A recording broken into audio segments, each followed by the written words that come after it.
Hey girl, hey, this is editing future me. I completely forgot to record an intro, so here's my intro. Today we are gonna make some flower scrunchies, so let's get started. Okay, so to make the scrunchie pattern, what I did basically was, I knew I wanted 1, 2, 3, 4, 5 petals, so I took a mug, just a random, okay, there's water in that, a random mug, and I drew a circle, tracing it all the way around. Then I cut that circle in half and added an inch to the bottom of that circle all the way across, and then I added just a little bit right here for the tail so it can tuck in to that side, if that makes sense. This took me a few tries. There was no exact math. That's just what I did. Okay, and then what you need for the scrunchie, a piece of fabric, when it is folded, it will fit the scallops. And when you're making it, you want to fold it good side to good side because you're going to be turning it inside out. And I know this feels weird, but this is how you're supposed to do it. And you're going to need 1 sheet of batting that fits over that. And that's how you're going to sew it. So you're just going to pin that to the opposite side. Like I said, I know it sounds weird, but it actually works. And then you're just going to trace your pattern on the wrong side of that fabric and then sew along the edges. You're also going to need a piece of elastic. Depending on how big or small you want to make the scrunchie is how much elastic you'll need. So it's really just depending on how thick your hair is, how thin it is, if you want to wear it on your wrist, if it'll fit on your wrist, that kind of thing. So that is completely your preference. Normally I do about 7 inches-ish.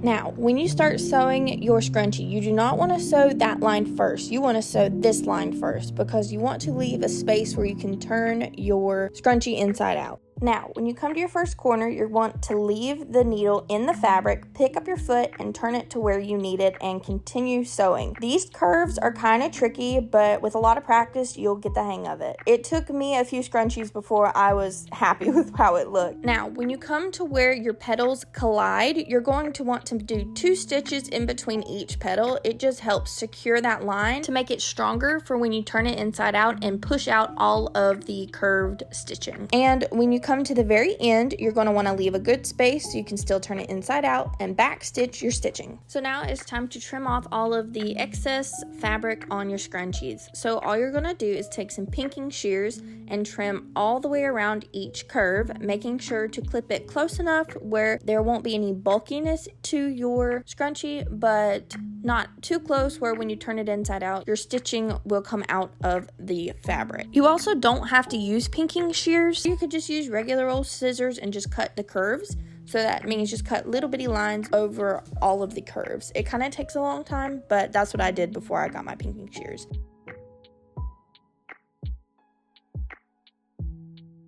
Now you're just going to turn it all inside out. I use this little metal hook thingy, but when I first started, I was using a chopstick and it worked. It just took a little longer. I've also tried to use a safety pin, but I could never get it to work. I think the safety pin I was using just wasn't big enough. So it's definitely easier when you have the right tools. Now I'm using a chopstick to push out all of the curves to make them look all pretty. This is one of the projects that I would highly recommend for new sewers like myself, because in this project there's a bunch of different learning techniques all in one. Like it teaches you how to sew curves, how to use elastic, how to sew with elastic, how to sew with batting, how to hand sew, and to even make your own patterns. It's definitely just a good overall project for a new beginner because these are all really good skills that can be translated into bigger and better projects. So now I have just added the elastic, and when sewing, make sure to overlap it a good amount where you can actually hold it while you are sewing. Then I zigzag stitch the elastic so it'll still stretch, and I probably over sewed it, but I would rather over sew it than under sew it because I would hate for it to break while in use.